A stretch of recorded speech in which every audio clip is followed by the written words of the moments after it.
Bienvenue à tous et merci beaucoup d'être là. C'est ma première masterclass. Donc écoutez, je dois vous avouer que j'étais un peu stressée, hein, parce que on était quand même 50 inscrits. Donc c'est normal, il y a toujours des personnes qui viennent pas. Vous aurez du coup tous le replay, comme je le disais, demain ou après-demain. Donc pas d'inquiétude, si vous n'avez pas compris certaines choses ou quoi que ce soit, vous aurez le support rien que pour vous. Et voilà. Donc normalement, si vous êtes ici, c'est que toi non plus, tu comprends rien à Instagram. Moi aussi, j'étais perdue. Pour la petite histoire, en fait, je suis sur les réseaux sociaux depuis 6 ans. Parce qu'en parallèle de mon métier d'infirmière, du coup, j'avais créé ma marque de bijoux upcyclés. Donc, évidemment, comme toute personne qui veut vendre et qui n'a pas de boutique en physique, on est obligé d'être sur les réseaux sociaux. Sauf que pour être tout à fait honnête, à côté de mon métier d'infirmière, j'avais pas trop le temps de vraiment m'occuper d'Instagram. Je n'avais pas non plus envie de prendre ce temps-là. Parce que bah, pour plein de raisons, j'étais fatiguée, ça me saoulait. Moi, je me considérais en plus plus comme une créatrice d'une marque que comme une créatrice de contenu. Donc, j'avais pas forcément envie de prendre du temps sur les réseaux sociaux. Entre-temps, j'ai repris mes études, j'ai repris un master, je suis arrivée en alternance et comme j'étais en alternance, pour moi, ça a été vraiment le jour et la nuit. Je me suis rendu compte qu'il n'y avait pas que l'hôpital dans la vie et que, en fait, on avait un peu plus de temps libre quand on avait un boulot normal, entre guillemets. Et donc, j'ai pris plus de temps à être sur les réseaux sociaux. Et donc, il y a 1 an et demi, j'ai élargi mon compte Instagram de bijoux à de la déco, vraiment en global. Et tout de suite, ça a très bien fonctionné. Donc j'ai fait ça pendant 1 an. J'avais beaucoup plus d'engagement. Je sentais que les gens étaient beaucoup plus, enfin, avaient beaucoup plus envie de me suivre, de commenter mes posts, etc.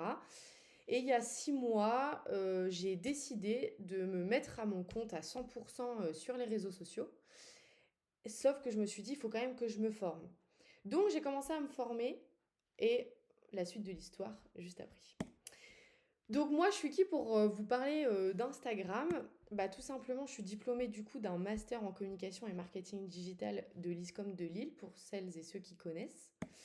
J'ai fait 2 années du coup chez La Redoute dans le pôle marketing. J'étais aussi beaucoup en lien avec le pôle influence, donc je sais ce que les entreprises recherchent. Comme je vous l'ai dit, j'ai fait plusieurs formations vraiment spécialisées en stratégie Instagram, du coup sur les 6 derniers mois pour comprendre un peu plus la plateforme et adapter, enfin avoir une vraie stratégie digitale.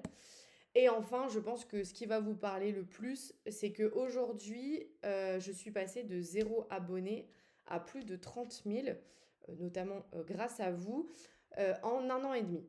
Et pour la petite anecdote, j'ai réussi à avoir 10 000 abonnés en 1 an. Et à partir du moment où j'ai commencé à me former, j'ai fait le double en moitié de temps. Donc, c'est-à-dire que j'ai fait 20 000 abonnés en 6 mois. Donc, je ne vais clairement pas vous vendre une masterclass bullshit où vous allez gagner 10 000 abonnés en 5 jours. Je vais vraiment vous partager les tips que moi-même j'utilise et que moi-même j'ai appris en formation. Donc, clairement, pour être tout à fait transparente avec vous, je n'ai rien inventé.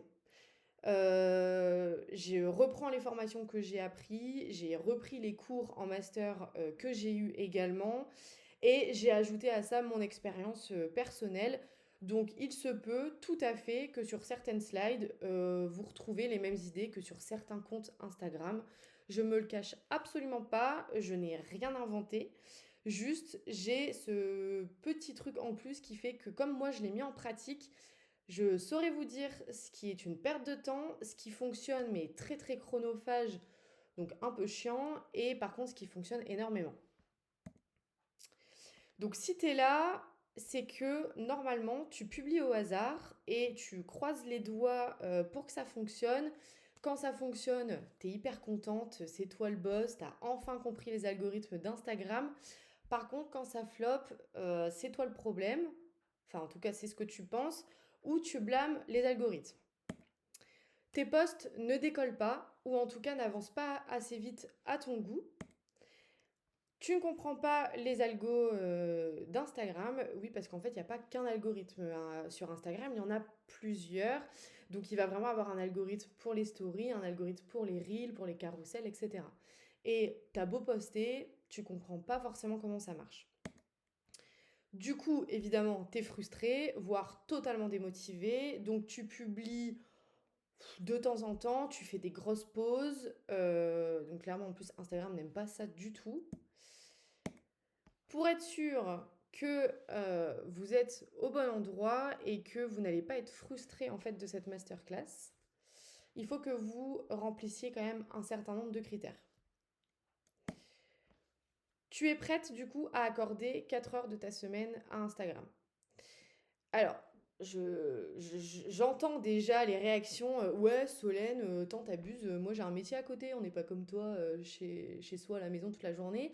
Ouais, et puis moi je te rappelle quand même que j'ai des enfants, j'ai pas que ça à faire. Je vous arrête tout de suite, 4 heures dans la semaine, ça équivaut à 30 minutes par jour. Je pense sincèrement que vous scrollez minimum 30 minutes tous les jours. Bah, au lieu de scroller, vous allez vous attaquer à votre stratégie digitale. Donc déjà ça. Ensuite, tu souhaites attirer des clients. Effectivement, tu peux être sur Instagram parce que tu aimes juste poster des photos de toi, tu aimes avoir des commentaires, tu aimes partager un petit peu ta vie. Mais le but derrière tout ça n'est absolument pas de gagner de l'argent, c'est vraiment plus pour le fun. Si tu es dans cette catégorie-là, cette masterclass ne va pas du tout t'aider. Donc tu n'es pas obligé de partir évidemment, mais voilà, ça va moins te parler et ça va surtout te paraître beaucoup trop concret. Tu as déjà une entreprise ou tu es déjà sur Instagram? Bah oui, parce que si je parle à des gens qui n'ont jamais utilisé Instagram, donc qui ne savent pas comment fonctionne la plateforme, qui n'ont jamais déjà testé, ça va être compliqué pour vous déjà de mettre en pratique en fait les astuces que je vais vous donner. Et surtout, vous allez peut-être un peu moins comprendre comment dire, le quotidien d'une entrepreneur. Alors, je sais qu'il y a des personnes qui se sont inscrites qui n'ont pas d'entreprise, en tout cas pas encore, ou qui sont sur Instagram mais qu'avec un compte perso. C'est pas grave, je dis pas que vous devez partir, c'est juste que pour être tout à fait transparente avec vous, il risque d'avoir une petite frustration de votre part parce que vous n'allez pas pouvoir mettre du coup ce que je vous disais en pratique, ce que je vais dire. Mais s'il y a cette volonté de créer quelque chose dans l'avenir, vous aurez le support à vie. Donc au moins vous pourrez le re-regarder au moment où vous aurez sauté le pas. Et enfin, tu es patiente et rigoureuse. Alors, excusez-moi, je sais qu'il y a un garçon dans ce live. Je te prie de m'excuser, mais je vais parler entre guillemets à la féminine parce que nous sommes plus de femmes. Et du coup, voilà, ne m'en veux pas. Donc tu es patiente et rigoureuse. Pourquoi je dis ça? Parce que clairement la masterclass ne va pas vous aider à gagner 10 000 abonnés en un mois. C'est absolument pas ce dont on va parler aujourd'hui. Vous allez voir des résultats entre 3 et 6 mois si vous êtes rigoureuse. Voilà, ça c'est quelque chose de hyper important. Je sais qu'il y a beaucoup de comptes qui vont un peu vendre du rêve. Sachez que ça ne fonctionne pas. Ça ne fonctionne jamais. Personne ne gagne 10 000 abonnés en un mois, à part si la vidéo est devenue à des millions et des millions de vues. Mais nous, ici, c'est pas du tout ce qu'on recherche. Nous, on recherche à convertir nos abonnés en clients et pas à faire des vues. Est-ce que tout est clair pour l'instant? Est-ce que vous avez déjà un peu des questions? Est-ce que je vais trop vite? Pas assez vite? Voilà, dites-moi. On prend quelques minutes là pour parler.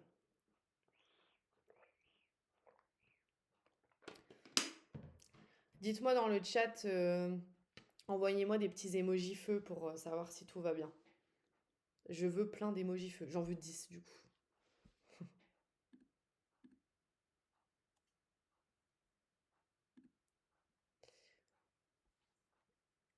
Alors, je trouve plus le chat. Nickel. Merci aux deux participants.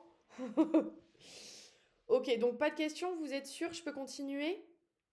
Super. Vous voyez bien le diapo aussi, il n'y a pas de souci sur ça? Le rythme est parfait, merci beaucoup. Ok, allez, on passe à la suite. Donc Instagram n'est pas le problème, tu n'as juste pas de stratégie, ou en tout cas tu n'as pas la bonne stratégie.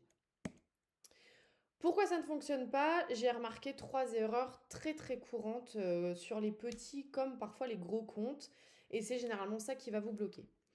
La première erreur, c'est que tu postes sans connaître ni ta cible ni tes objectifs. Comment tu peux savoir quel contenu tu dois faire si tu ne sais pas à qui tu parles?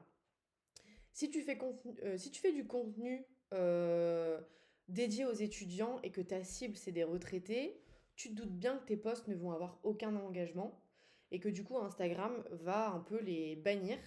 Donc il faut absolument que tu connaisses ta cible. Normalement, si tu as créé une entreprise, c'est quelque chose que tu es censé avoir vu dès le départ. D'ailleurs, ce que je vous conseille de faire, en tout cas ce que je vous propose, c'est que vous pouvez faire l'exercice. Attendez, non, je dis des bêtises, laissez tomber. Du coup, tu poses sans connaître ta cible ni tes objectifs, ça c'est la première erreur. Pareil, est-ce que tu t'es déjà demandé pourquoi tu voulais être sur les réseaux sociaux? Comme on l'a dit tout à l'heure, est-ce que c'est simplement pour du divertissement et c'est totalement ok? Ou est-ce que au contraire, tu es vraiment là pour faire de la moula? Il faut que tu saches si c'est soit l'un, soit l'autre. Parce que du coup, ça ne sera pas du tout la même utilisation de la plateforme. La deuxième erreur que font les comptes, c'est que tu copies ce que tu vois sans savoir pourquoi ça a fonctionné. Donc, tu es en train de scroller sur les réseaux sociaux, il y a un reel que tu as vu, il a fait 1 million de vues, en plus ça t'a parlé, tu as trouvé ça soit hyper drôle, soit tu as trouvé ça hyper inspirant, etc. Et tu le copies, tu le postes, et en général, qu'est-ce qui se passe? Bah, chez toi, ça floppe. Alors, ça floppe pas parce que t'es nul, pas du tout. Ça floppe parce que tu l'as pas remis à ta sauce. En fait, tu l'as copié sans savoir pourquoi chez cette personne-là, ça avait fonctionné.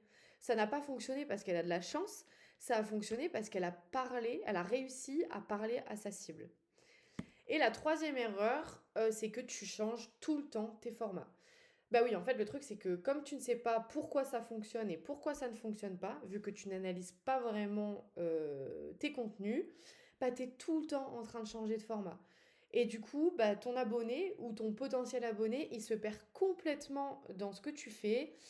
Ce qui fonctionne avec toi, bah, ils ne le retrouvent pas. Donc, ils sont un peu deg, ils sont en mode bah merde, ça c'était trop cool quand elle faisait ça, elle l'a fait qu'une fois, elle l'a plus jamais refait.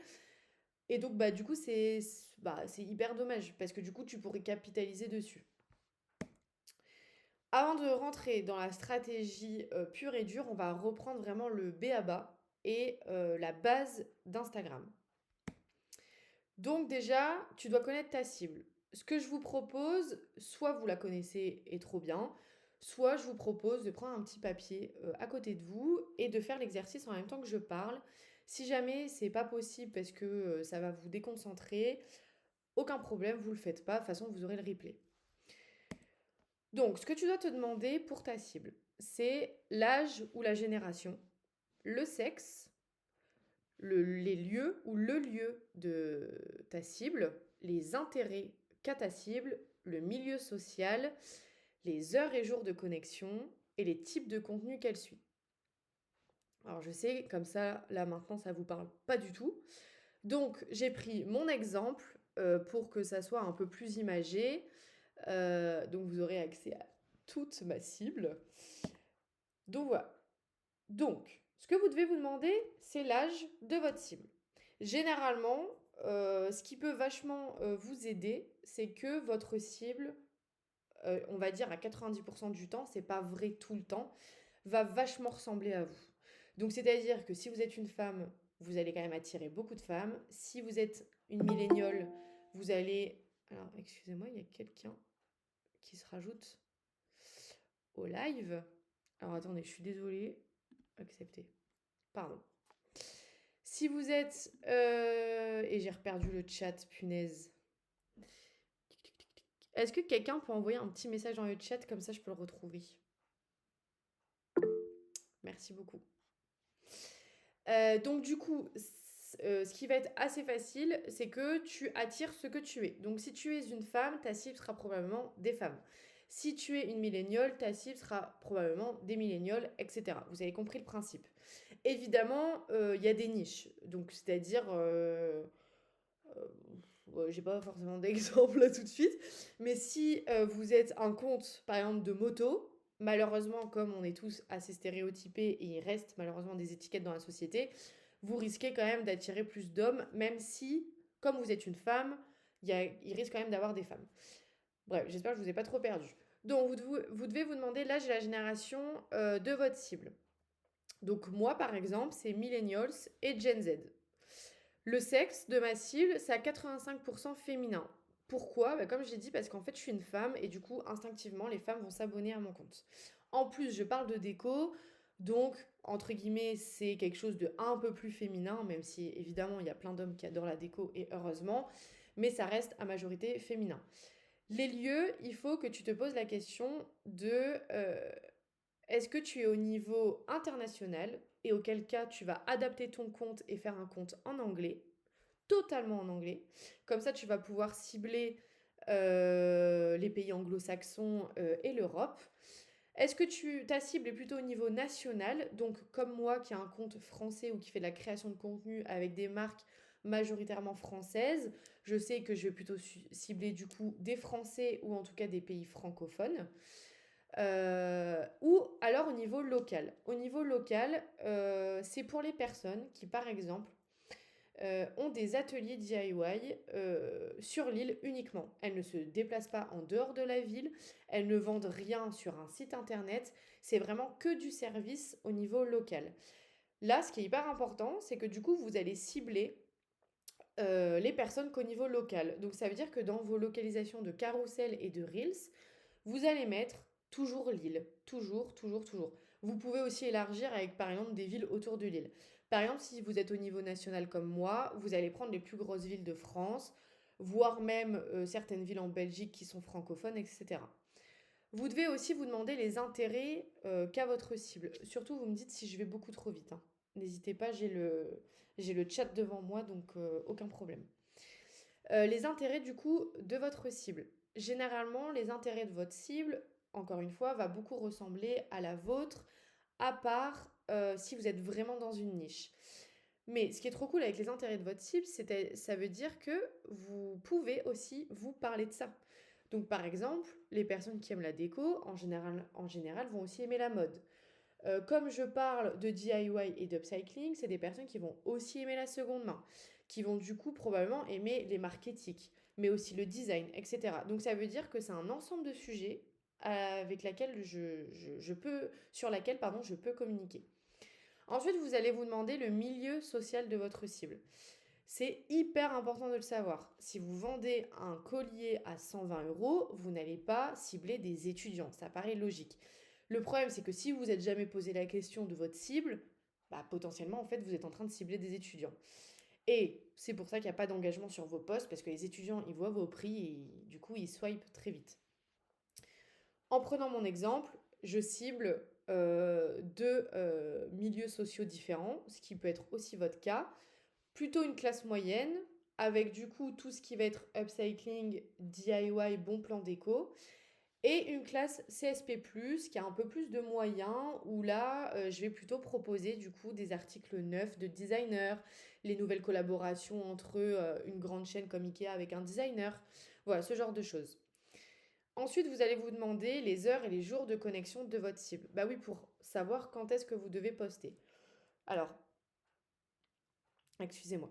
Comment vous allez savoir ça? Je vais vous donner tous les petits éléments juste après pour pouvoir trouver toutes ces informations.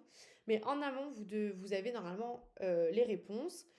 Par exemple, si vous avez une marque de couches lavables, vous allez donc cibler des mamans. Est-ce que les mamans elles sont dispo et sont sur leur téléphone toute la journée? Non, généralement de 18h à 20h, c'est le tunnel du soir. Il y a aller chercher les petits, faire le bain, donner à manger. Donc clairement, elles ne sont pas sur leur téléphone. Donc, vous ne postez pas à 18h. Votre cible ne va pas voir votre contenu. Par contre, une maman, quand est-ce qu'elle est un peu plus dispo, quand est-ce qu'elle est un petit peu plus reposée? Bah plutôt quand elle est au travail et donc sur sa pause déj. Donc vous allez plutôt poster en fin de matinée ou en début d'après-midi, etc. C'est hyper important de savoir ça. Pareil, si c'est des étudiants, Bon, là, vous pouvez plutôt poster au moment des pauses clopes, donc milieu de matinée, milieu d'après-midi. Si c'est des entrepreneurs comme vous et moi, on est sur notre ordi généralement toute la journée. Donc là, ça dépend un peu. Ce que je vous conseille, quand vous ne savez pas, c'est de poster en fin de matinée. Si vous voulez que votre contenu soit vu à 11 heures, vous postez à 10h45. C'est toujours 15 minutes avant, le temps que ça se mette bien en route. Donc ça, c'est pour les heures. Ensuite, il y a un peu cette même logique avec les jours. Une maman, vous n'allez pas la cibler un mercredi après-midi. Il y a de grandes chances qu'elle soit avec ses enfants et qu'elle soit pas sur son portable. Euh, un étudiant, vous n'allez pas le cibler du jeudi au dimanche. Il est en train de faire la fête. Donc voilà, c'est ces petites astuces-là qu'il faut vous mettre en tête. Et c'est aussi pour ça du coup que c'est hyper important de connaître sa cible. Et ensuite, les types de comptes qu'elle suit.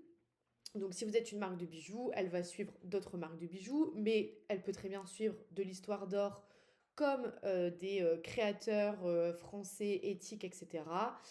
Si elle aime les bijoux, elle aime probablement la mode, etc.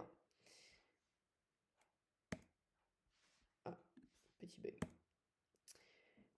Oui, vous allez me dire, Solène, c'est bien beau ton discours, toi tu sais déjà tout de ta cible, donc c'est beaucoup plus facile pour toi de nous en parler. Et où est-ce qu'on pourrait trouver ces infos si jamais bah, de nous-mêmes on n'y arrive pas?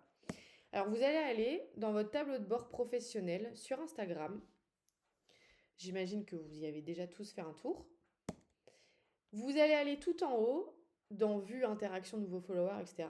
Donc vous allez aller dans Vue. Et dans Vue, vous allez retrouver en fait tout ce qui concerne votre cible. Donc vous allez avoir l'âge. Donc vous voyez que j'ai pas dit que des conneries. Je suis bien millennials et Gen Z. Vous allez retrouver le sexe dominant de votre cible. Moi, c'est à 85% féminin et 15% masculin. Pourquoi c'est hyper important de le savoir? Parce que on s'adresse pas aux femmes de la même manière qu'on s'adresse aux hommes. Il y a des sujets que vous allez pouvoir aborder si votre cible est à majorité féminine. Par exemple, une story en mode ah, aujourd'hui j'ai mes règles, j'en peux plus, c'est vraiment une journée de merde. Si votre cible est à majorité masculine, ils vont être en mode ok, elle est trop chelou celle-là, pourquoi elle parle de ses règles, machin. Si c'est une cible à majorité féminine, il y a de grandes chances qu'elle réponde en mode putain, moi aussi j'en ai ras-le-bol, quelle journée de merde et tout, j'ai mes règles, j'en peux plus, machin. Déjà, il y a ça. La deuxième chose hyper importante en connaissant le sexe de votre cible, euh, je me suis perdue. Je me suis fait rire toute seule pour de la merde. Oui, c'est ça. En connaissant du coup le sexe de votre cible, en fait, arrêtez de vous prendre la tête et d'avoir une écriture inclusive. Attention, je m'explique avant que ça devienne border. Si vous ciblez à majorité des femmes, commencez pas à mettre des points et eux. Bah non, en fait, il y a pratiquement que des femmes qui regardent votre contenu, donc vraiment adressez-vous à elles, parlez à la féminine. Enfin voilà, genre essayez pas d'inclure aussi les hommes qui sont abonnés à votre compte, ils savent très bien que votre cible est à majorité féminine, ils vont pas le prendre mal du tout. Et puis c'est un parti pris qu'il faut aussi assumer, c'est-à-dire que bah oui, je cible les femmes, je suis une femme, je parle de choses qui concernent les femmes, donc ça me paraît plutôt logique. Donc voilà, en fait vous allez adapter vos sujets, mais aussi votre communication. Ensuite vous avez les lieux, donc là vous voyez bien que j'ai tous les pays francophones, et en France j'ai les grosses villes. Et ensuite tout à la fin vous avez les heures et jours de connexion. Bon, alors pour les heures, il n'est pas très très précis. Là, vous voyez, il dit de 21h à midi. Donc, ça vous donne quand même une petite plage horaire qui est énorme. Mais voilà. Donc, moi, de toute façon, ce que je vous conseille, si vous ne savez vraiment pas l'heure à laquelle vous devez poster, c'est vraiment fin de matinée. C'est vraiment cool. Donc, maintenant, on va parler de vos objectifs. Vous devez vous poser la question de pourquoi vous êtes sur Instagram. Est-ce que, comme on l'a déjà dit, c'est parce que juste vous voulez poster des photos de vous et c'est du divertissement? Auquel cas, cette masterclass, encore une fois, n'est pas faite pour vous. Soit vous souhaitez éduquer votre cible, raconter des histoires, ou encore inspirer. Le best du best et ce que je vous recommande absolument, c'est d'être les trois en même temps. Mais vous n'êtes pas sur Instagram pour éduquer, raconter ou inspirer. Le vrai objectif final, c'est que vous voulez vendre. Vous n'êtes pas sur Instagram pour faire beau. Vous voulez vendre soit un service, soit de la marchandise. Mais vous allez la vendre grâce aux trois piliers. En éduquant, en racontant et en inspirant. Est-ce qu'il y a des questions? Je prends 5 minutes là si vous voulez pour répondre un petit peu. Sinon, je passe à l'autre slide.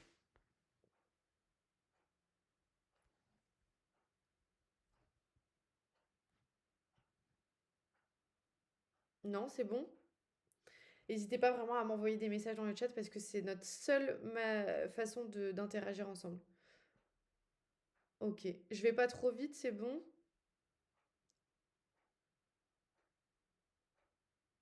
Bon, je pense que tout va bien. Ok.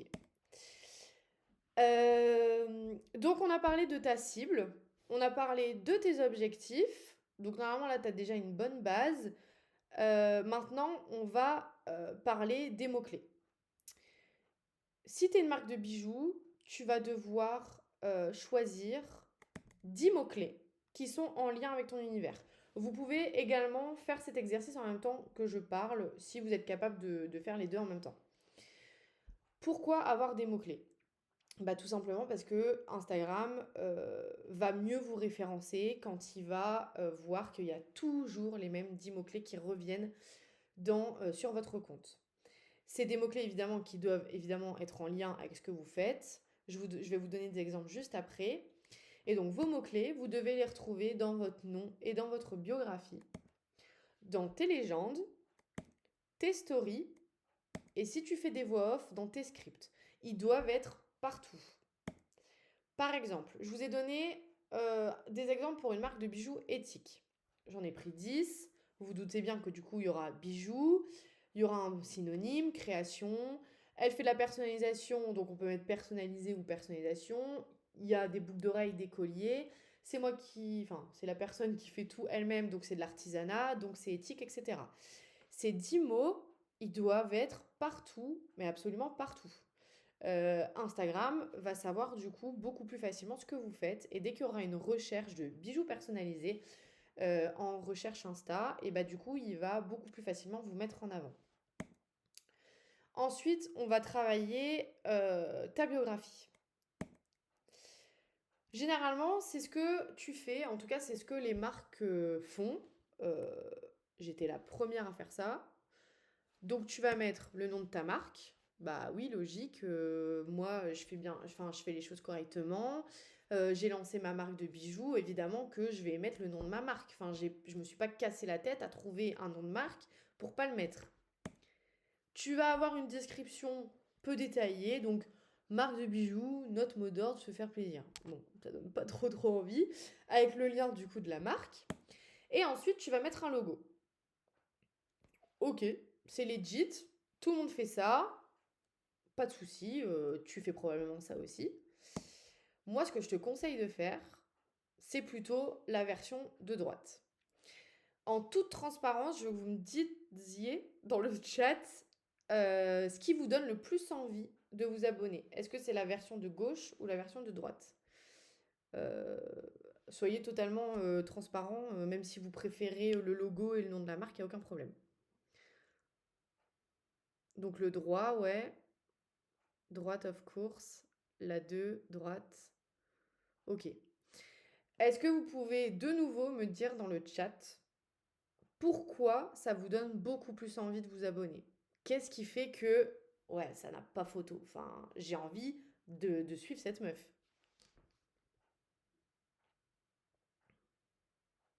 Plus personnel, plus de couleurs, plus direct, ouais.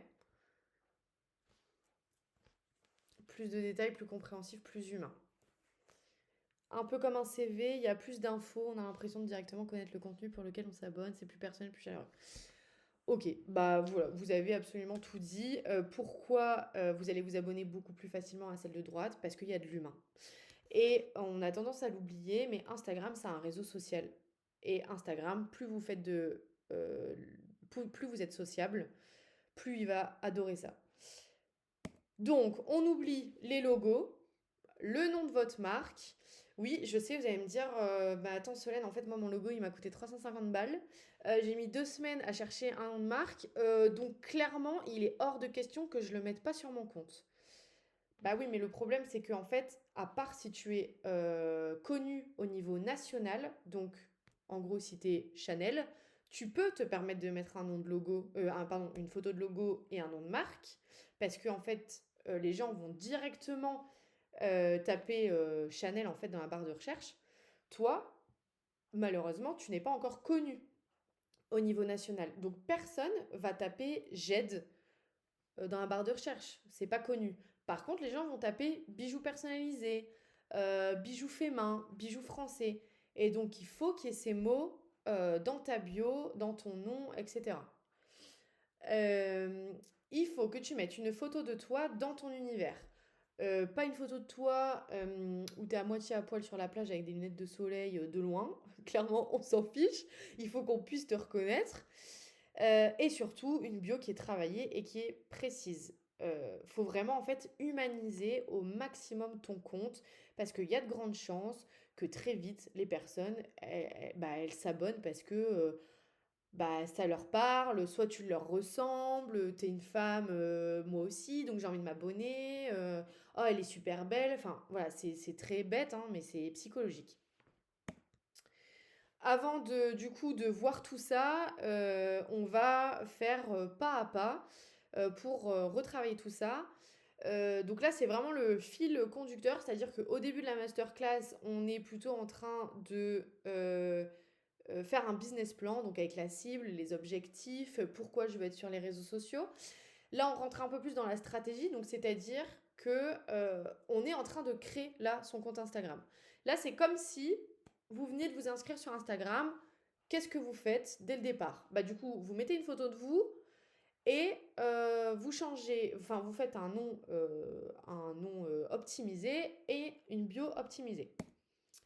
Pour le nom, vous allez changer du coup le nom d'utilisateur qui est tout en haut en gras. On doit comprendre en quelques secondes qui tu es, ce que tu fais et pour qui tu le fais. Je vous ai mis 3 exemples. Donc Rebecca qui fait des bijoux, Laura qui est web designer mais qui s'est spécialisée dans la création de logos et Kenza qui fait des ateliers créatifs à Lille. Donc on enlève le nom de marque. Rebecca, elle s'appelle plus Jed, elle s'appelle Rebecca-bijoux personnalisés. Surtout, on ne met pas de points en langage informatique parce que ça lie les mots les uns avec les autres. Donc, c'est-à-dire que si vous mettez Rebecca.bijoux.personnalisé, en fait, les robots d'Instagram vont croire que c'est un mot entier. Donc, ils vont pas le comprendre, donc ils vont pas savoir vous référencer. En deuxième, du coup, il y a Laura qui crée, elle, des logos. Donc, tout simplement, Laura, création logo. La dernière, c'est un petit peu plus spécifique. Kenza, elle fait des ateliers créatifs, mais elle les fait seulement à Lille. Elle n'a pas de site internet où elle vend quelque chose, elle vend seulement un service au niveau local. Et ben dans le titre, il faut qu'il y ait la ville dans laquelle vous pratiquez. Parce que du coup, Instagram va, avec ce nom, capter que bah, du coup, il doit cibler en fait la ville de Lille. Vous allez ensuite travailler le nom descriptif, donc le nom qui est en dessous de votre nom d'utilisateur, qui est également en gras. Là, vous pouvez un peu plus vous amuser, un peu plus montrer votre personnalité. Ça va être une phrase. Et celui-ci va vraiment servir au référencement. Et vous allez mettre les mots-clés que vous avez du coup décidé en amont dedans. Donc il doit y avoir d'autres mots-clés que dans le nom que dans le nom d'utilisateur. Donc par exemple, on va prendre l'exemple de Rebecca qui fait des bijoux personnalisés. Elle va dire une meuf qui t'aide à créer ton bijou. Alors le mot bijou, malheureusement, c'est un peu compliqué de trouver des synonymes.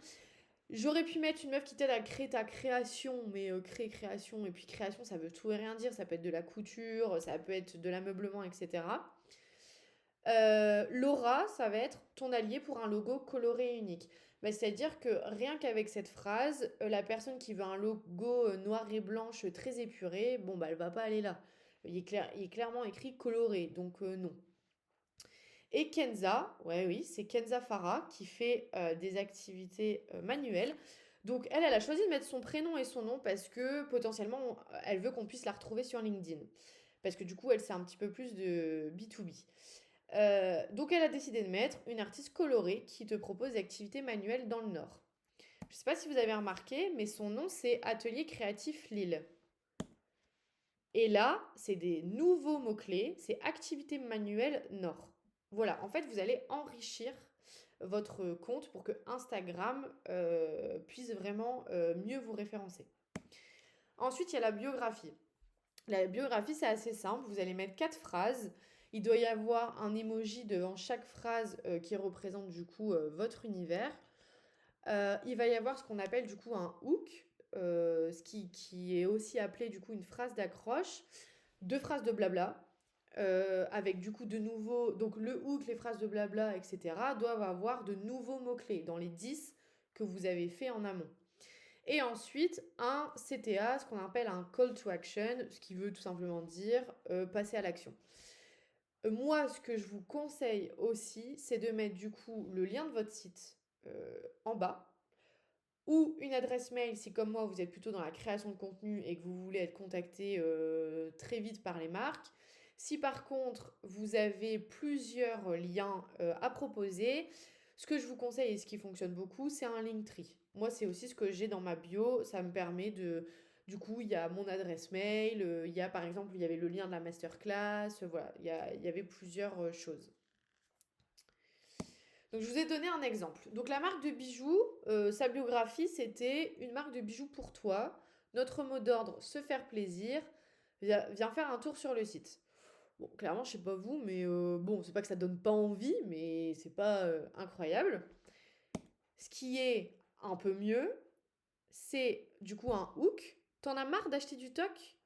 En fait, il faut que tu parles à la personne. C'est-à-dire que la personne, quand elle lit ta première phrase, elle doit se sentir visée et elle doit répondre instinctivement sans même s'en rendre compte dans sa tête. En mode, ouais, c'est vrai que j'en ai marre d'acheter du toc, vas-y, 25 € le collier chez Zara, ça me saoule. 2 mois après, il est ouvert. Ouais, ouais, bah du coup, je lis la suite. Je fais du sur-mesure. Ok, trop stylé. Ah, j'ai vu un collier il y a pas longtemps, j'aimerais bien qu'elle me le refasse. Fabrication française. Trop cool, c'est fait en France, ça doit être fait du coup à la main, ça veut dire que c'est de la meilleure qualité, ok je note, j'adore et tout. Et du coup un call to action, envoie-moi un DM pour qu'on imagine ensemble ton bijou. Donc un call to action, Charlotte, c'est ça. C'est une phrase qui va inciter la personne à t'envoyer un message ou à t'abonner. Donc là, tu donnes un ordre. Envoie-moi un DM pour qu'on imagine ensemble ton bijou. En fait, psychologiquement, vous avez donné un ordre à quelqu'un et donc il va peut-être pas le faire tout de suite, mais ça va rester dans sa tête et donc un jour, il y a plus de chances en fait qu'il vous envoie un message pour imaginer un bijou. Est-ce qu'il y a des questions? Donc call to action, Charlotte, est-ce que c'est un petit peu plus clair? Je vous donnerai des exemples juste après. Dis donc, vous n'avez pas de questions? Est-ce que j'explique super bien? Si, si. Nini, Nini, tu as des questions?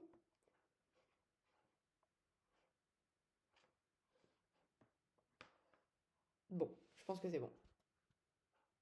Ok. J'ai une question. Si c'est un compte pour du contenu plutôt musical, c'est-à-dire, est-ce que tu es chanteuse et tu veux vendre ton album? Est-ce que tu éduques les personnes à connaître de nouveaux artistes? Est-ce que tu peux me donner un petit peu plus de détails, s'il te plaît?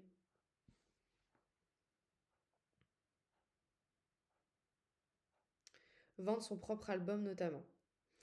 Bah du coup là c'est super simple. Tu es comme une créatrice qui doit vendre un bijou. Ça va être exactement la même stratégie. Le but de pourquoi tu es sur Instagram, c'est que tu veux vendre ton album. Donc du coup dans ta bio par exemple, je vais dire des bêtises là parce que c'est là maintenant tout de suite, mais ton hook ça peut être toi aussi, t'en as marre d'écouter toujours les mêmes artistes. Ensuite, tu mets deux petites phrases de blabla. Je suis autodidacte dans la chanson. Après, tu mets ton style musical. Je mélange la trap et la techno, j'en sais rien, je dis n'importe quoi. Et ton call to action, ça va être envoie-moi un message pour le lien de mon album ou voilà, voilà, j'ai pas là j'ai plus pas trop d'idées. Est-ce que ça t'aide un peu ou pas? Attends, je vais allumer la lumière, j'arrive.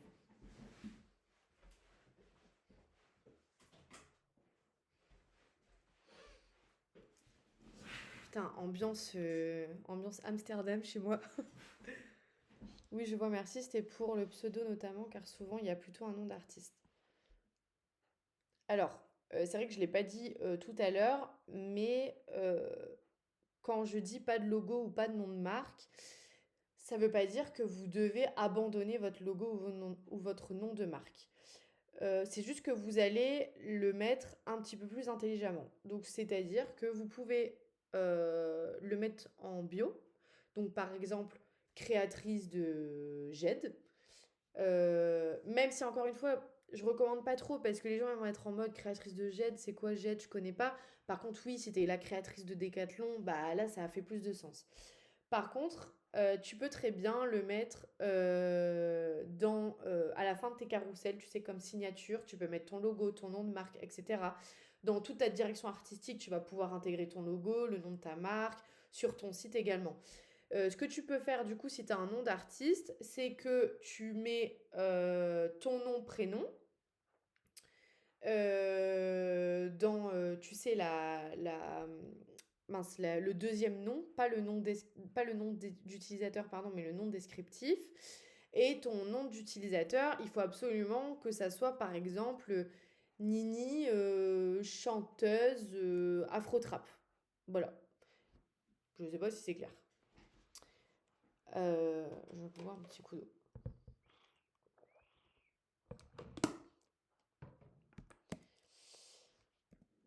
Du coup, on a vu. Donc, normalement, là, tu as vraiment le BABA. Tu connais ta cible, tu connais tes objectifs, tu sais pourquoi tu es sur les réseaux sociaux. On est à la partie où tu viens de créer ton compte Instagram. Donc, tu as mis ta photo, ton nom d'utilisateur, ton nom descriptif, ta petite bio. Maintenant, c'est le moment de poster.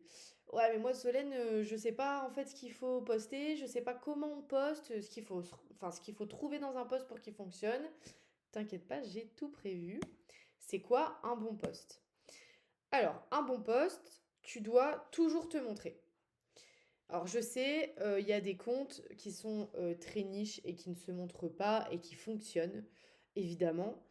Mais la stratégie que je vous propose aujourd'hui, en fait, elle est vraiment basée sur votre personne et sur l'humain. Donc c'est pour ça que tout à l'heure je disais si vous voulez pas vous montrer, bah c'est sûr que ça risque d'être un petit peu plus compliqué. C'est pas impossible. Je connais des comptes où on voit jamais les personnes et qui fonctionnent très très bien. Juste l'évolution sera moins rapide. Et surtout je trouve que c'est très en lien avec certaines niches. Donc pour ceux que ça ne dérange vraiment vraiment pas, et je vous conseille vraiment de le faire, c'est du coup toujours vous montrer.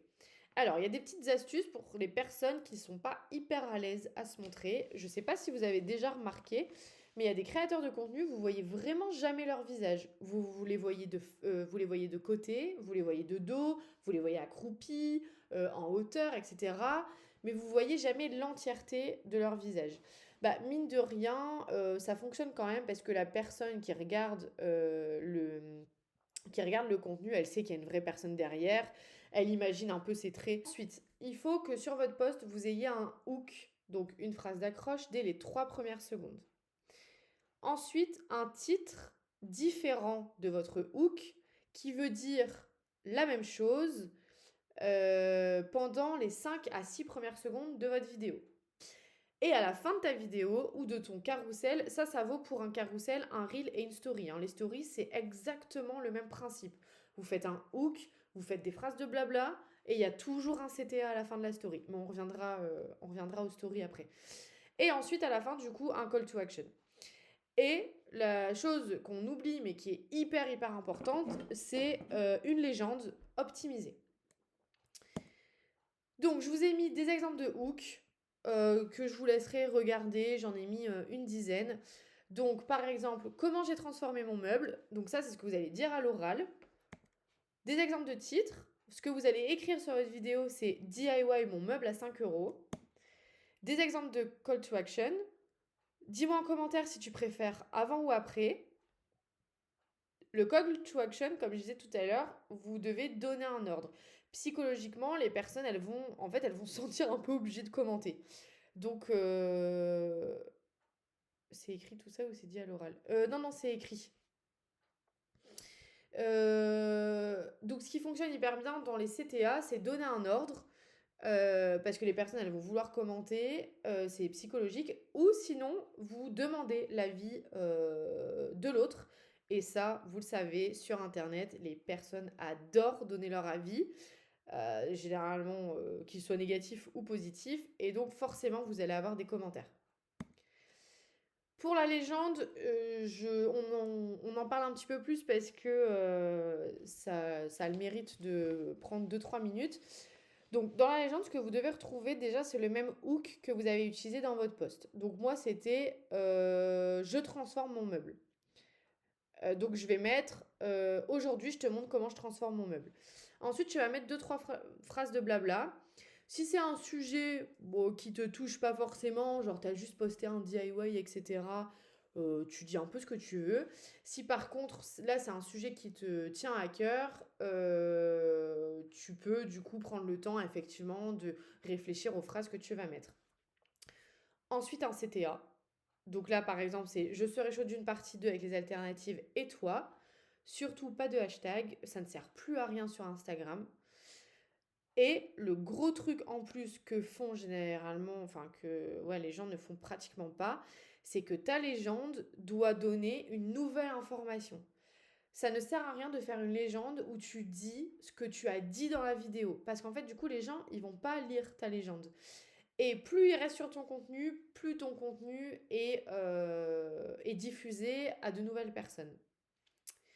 Si jamais tu es team flemmard et que t'as pas envie trop de te prendre la tête avec les légendes, tu peux très bien envoyer ton script à ChatGPT et lui demander de faire une légende avec un hook, 2-3 phrases de blabla et un CTA.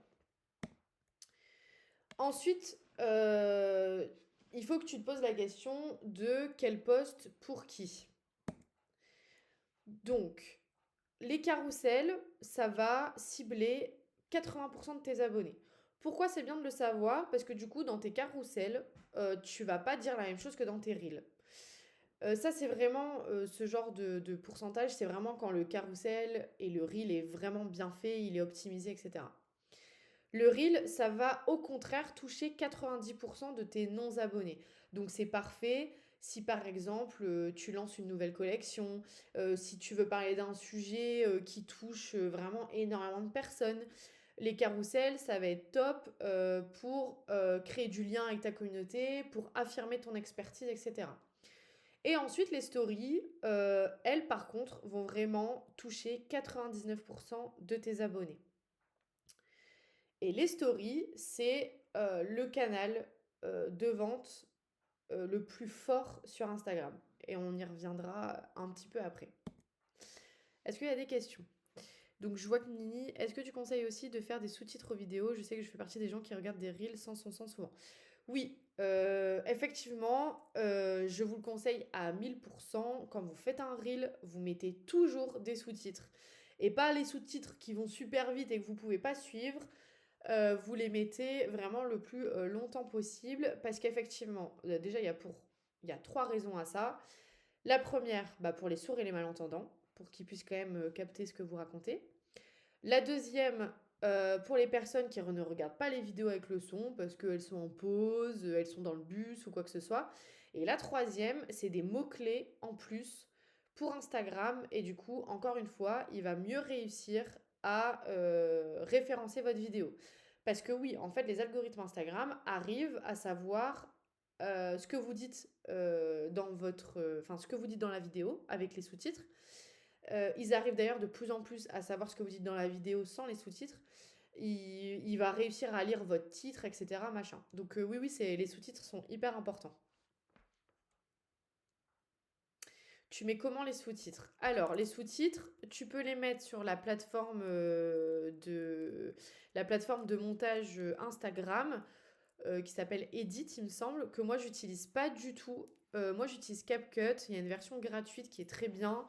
Moi j'ai la version payante parce qu'il y a quand même plus de fonctionnalités, mais la gratuite c'est très bien pour le début. Et en fait, tu vas lui demander, en gros sur CapCut, il y a tout en bas à un moment donné, légende, et tu tapes dessus. En fait, c'est l'intelligence artificielle qui va faire la légende à ta place. Et tu peux les modifier si jamais il y a des erreurs ou des fautes. Ok, je continue. Donc pour ton contenu, euh, si tu es une marque de bijoux, j'imagine que tu es tout le temps en train de poster des photos de tes bijoux. Je dis pas que c'est mal, je dis juste qu'à un moment donné, tu risques de un peu lasser ta cible.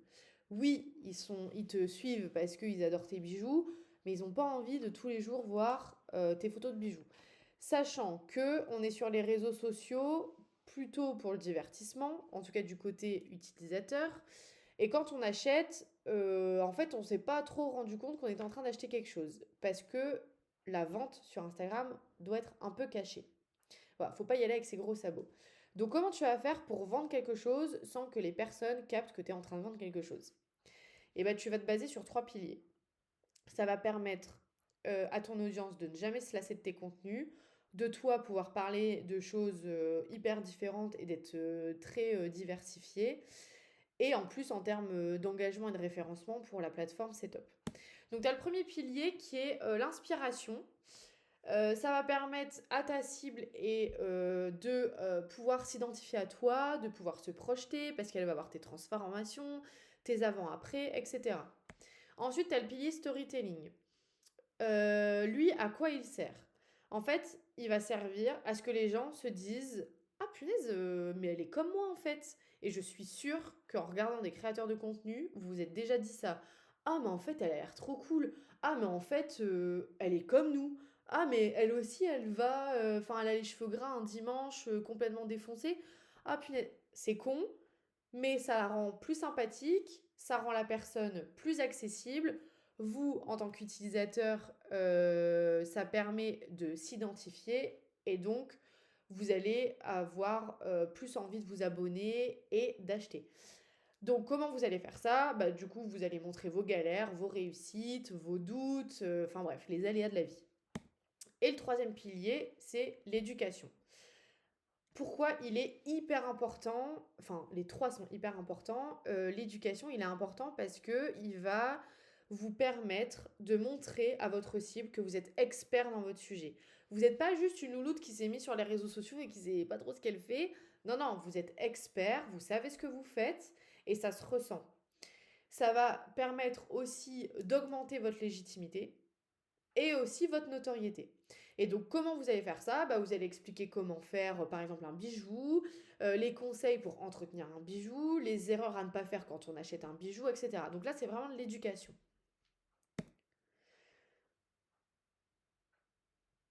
Pardon. Ensuite, vous savez que du coup, vous devez alterner avec ces 3 types de contenus. Mais vous ne savez pas vraiment vous organiser en termes de planning éditorial. Donc, votre planning éditorial, c'est très simple. Vous devez poster 3 fois par semaine. Pas moins, pas plus.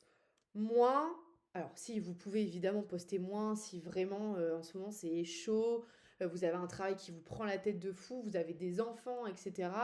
Bien sûr que vous pouvez. C'est juste que ça va avancer plus lentement. Pourquoi ça sert à rien de poster plus que 3 fois par semaine? Ça va vous dégoûter de la plateforme, ça va vous démotiver, ça va vous demander un temps de fou pour au final pas grand-chose.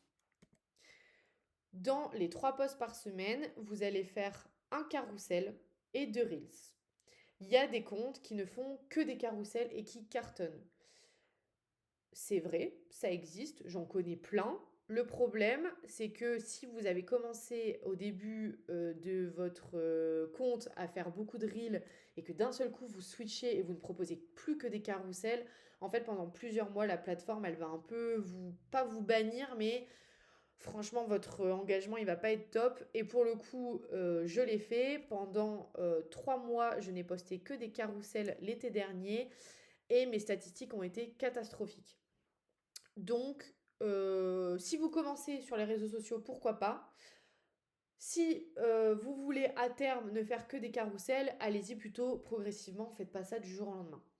Par contre, ne publiez jamais que des reels. Les carousels sont hyper importants, ils permettent de vraiment, comment dire, de vraiment créer du lien avec votre communauté, de vous ancrer dans la plateforme.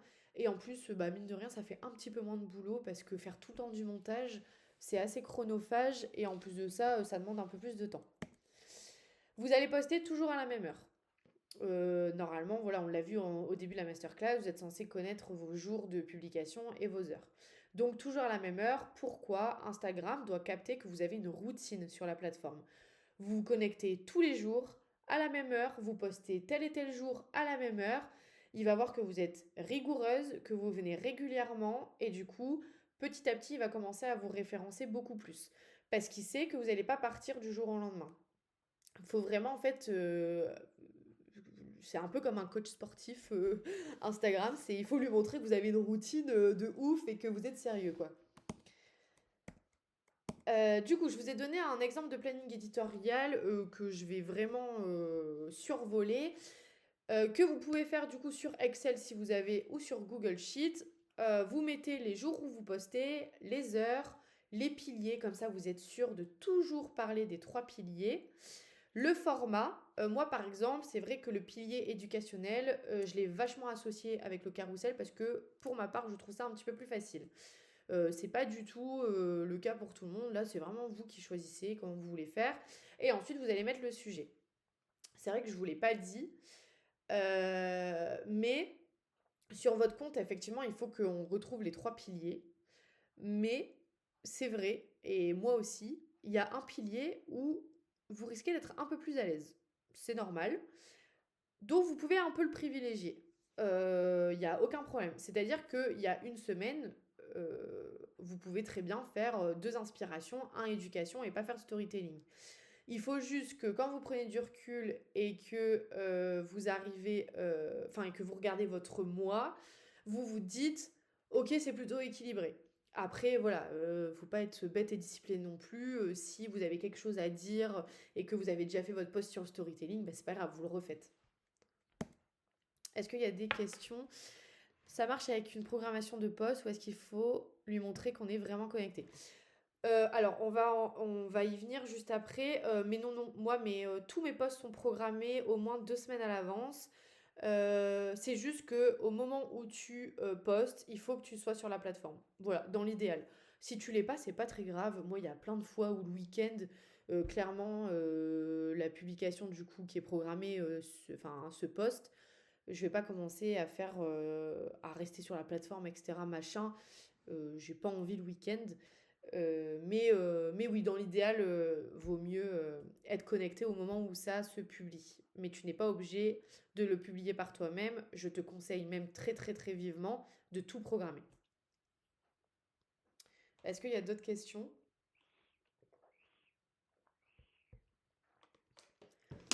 Vous vous ennuyez pas trop? C'est peut-être un peu lourd. Là où... Parce que bon, là, ça fait déjà 1h10. Ok, top. Trop bien. Bon, je passe à... Bon, j'ai quand même... Il y a quand même 3 personnes qui sont parties. On était 11, on n'est plus que 8. Donc je pense que je les ai saoulés, mais c'est pas grave. Donc Instagram, c'est un réseau social. C'est un truc enfin, on pense pas à ça. Mais du coup, dans le mot réseau social, il y a le mot... Enfin, ouais, dans le mot réseau social, il y a le mot social. Donc Instagram veut que vous soyez le plus sociable possible. Comment vous allez faire ça? Donc, sur d'autres comptes, Il y a un nom à ça. Ils appellent ça du coup la routine d'engagement ou RE. Voilà, donc si je dis la RE, voilà, vous savez ce que ça veut dire. C'est ce qu'on va voir à l'instant. Ce n'est clairement pas moi qui ai inventé ça une nouvelle fois. C'est des règles qui sont assez connues et que j'ai appris en formation. Donc, et qui fonctionnent. Sinon, je vous en parlerai pas évidemment. Comment vous allez être sociable sur les réseaux sociaux? Bah, déjà, en premier lieu, vous allez envoyer un message de bienvenue à tous vos nouveaux abonnés. Essayez de ne pas dépasser les 40 messages par jour. Voilà, pour éviter de vous faire bannir par Instagram. Normalement, il n'y a pas de raison, mais bon. Et puis même 40, c'est très très bien. Après, ça va vous saouler. Vous allez envoyer un message personnalisé dans l'idéal. Donc là, par exemple, enchanté Alia et bienvenue dans notre communauté d'accros aux activités manuelles. Toi aussi, t'en as marre de toujours aller boire des verres? Surtout dans votre message d'abonné, vous le personnalisez et qu'est-ce qu'il doit y avoir à la fin? Je vous laisse me dire dans le chat pour voir si vous avez suivi. Un CTA, bien sûr. Pourquoi il doit y avoir un CTA à la fin de votre message de bienvenue? Parce que le but, le fameux évidemment, parce que le but c'est que les personnes elles reviennent sur la plateforme rien que pour vous envoyer des messages. Instagram, il adore ça. Alors, par contre, le petit truc un peu chiant, enfin non, ça va, c'est pas trop chiant, mais pas de copier-coller euh, en message Instagram. Instagram n'aime pas ça. La petite astuce pour éviter de tout taper à la main 40 fois par jour, ce qui est très très chiant, c'est que vous pouvez dans votre tableau de bord créer des réponses enregistrées avec des raccourcis. Donc moi par exemple, c'est un peu le petit cœur comme ça, vous savez, l'emoji. Je mets ça en conversation, il y a la phrase qui s'affiche et j'envoie. Et je mets le prénom du coup de la personne s'il y en a un. Ensuite, vous allez interagir avec vos abonnés. Ça veut dire quoi interagir avec ses abonnés? Vous allez répondre aux commentaires de leurs publications, aimer leurs publications, réagir à leurs stories, envoyer des messages via une story ou carrément envoyer des messages à froid. Il faut que ça reste honnête et sincère. Le but n'est pas de faire genre ah trop cool, t'es vraiment trop belle aujourd'hui et en fait vous en avez rien à faire. Essayez de trouver quand même de l'intérêt à le faire. Si vous êtes sur les réseaux sociaux, normalement, c'est que vous êtes quelqu'un qui aime bien parler. Ou en tout cas qui aime bien échanger avec les autres. Donc ne vous forcez pas, mais il faut vraiment que vous interagissiez avec vos abonnés. Vous allez répondre à vos commentaires. Et ça, s'il vous plaît, vous répondez à tous vos commentaires, qu'ils soient méchants. Alors là, c'est la cerise sur le gâteau parce que la personne, elle va revenir recommenter. Ça, c'est génial. Si c'est que des emojis, bah vous répondez des emojis, etc. Donc ça, c'est hyper important. Et surtout, vous ne vous contentez pas juste de dire merci avec un cœur, ce que je fais évidemment aussi plein de fois. Hein. En fait, les réseaux sociaux, c'est aussi un mélange d'équilibre. Donc voilà, vous pouvez aussi bien évidemment répondre juste par merci parce que bah, vous n'avez rien à dire de particulier. Mais la plupart du temps, il faut que vous répondiez aux commentaires avec une question. Donc c'est-à-dire que vous faites une petite phrase de blabla. Oh merci beaucoup pour ce compliment, je suis trop fan. Et toi, t'as déjà fait nan, nan, nan. Parce que on veut que la personne elle revienne sur votre contenu et qu'elle recommente. C'est ce qu'on appelle le dwell time. C'est le temps que vos abonnés restent sur votre contenu. Plus ce temps, parce que du coup en fait la plateforme additionne le temps de tous les abonnés. Plus le temps est grand, plus il va diffuser votre contenu à d'autres non-abonnés ou abonnés. Et vous allez programmer ces trois choses-là 30 à 40 minutes par jour. Si vous êtes comme moi, team, on travaille pas le week-end, et ben vous faites ça plutôt 40 minutes du lundi au vendredi. Par contre, si vous postez le week-end ou que ça vous dérange pas parce que le week-end c'est le seul moment où vous êtes vraiment libre, vous faites plutôt du coup du 30 minutes du lundi au dimanche. C'est vraiment ça, avec tout ce qu'on a dit avant, qui va faire une différence. Vous en rendez peut-être pas compte, mais les messages de bienvenue fonctionnent énormément. Donc voilà, vous allez programmer ça. Dans l'ordre, ça va être répondre à vos commentaires, interagir à vos abonnés et ensuite envoyer les messages de bienvenue. Vous mettez votre téléphone et vous mettez un chronomètre. Le but est pas du tout de passer plusieurs heures sur la plateforme tous les jours. Dès que le chronomètre s'arrête, Même si vous n'avez envoyé, entre guillemets, que 20 messages de bienvenue, vous arrêtez et vous continuez le lendemain. C'est pas grave. On n'est pas là pour se dégoûter de la plateforme. Et ensuite, tu vas suivre, et surtout, que suivre tes abonnés les plus engagés. Donc, tu ne vas surtout pas suivre tes concurrents. Alors, je sais, c'est ce qu'on fait tous toutes au début. Moi, la première, je suivais tous les comptes de déco, toutes les créatrices et les créateurs de déco. Pourquoi c'est une énorme bêtise? Parce que Instagram va croire que c'est votre cible. Donc du coup, dès que vous allez poster un reel ou un carrousel, il va le montrer à cette cible-là. Sauf que vos concurrents, ils vont jamais acheter chez vous. Au mieux, ils vont aimer et commenter, mais ils vont pas acheter. Et le but de cette masterclass, c'est quand même de vendre. Certes, c'est trop bien d'avoir des nouveaux abonnés, d'avoir des commentaires, de l'engagement sur les posts, mais nous, ce qu'on veut à la fin, c'est de l'argent. Donc, les concurrents qui font des ateliers créatifs à Lille, ils vont pas te prendre un atelier chez toi. Donc, ne les cible pas. Pareil, arrête de suivre tes copines qui en ont rien à foutre de toi, pardon, qui en ont rien à faire. Je sais, t'as envie de les suivre parce que bah, c'est tes amis dans la vie de tous les jours, etc. Mais si elles ne commentent jamais tes publications, elles ne réagissent jamais à tes stories, elles ne t'envoient jamais des messages, en fait, Instagram, il va les cibler. Quand tu vas sortir un contenu, elles vont pas interagir avec le contenu parce que elles s'en foutent. Et Instagram va partir du principe que le contenu est pas ouf. Et donc, du coup, il va arrêter de le montrer.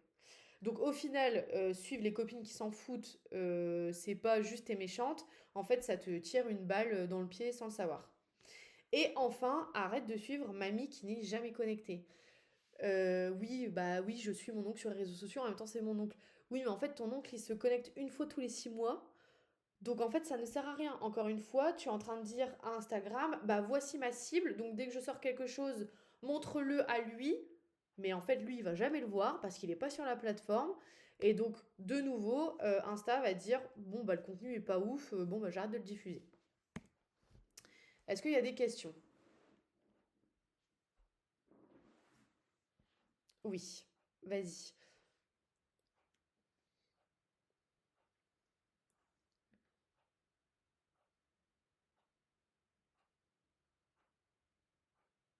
J'ai vu récemment qu'Insta séparait les amis des followers. Est-ce que ça a une incidence? Je pense pas que je pense pas comprendre la question. Insta séparer les amis des followers, c'est-à-dire.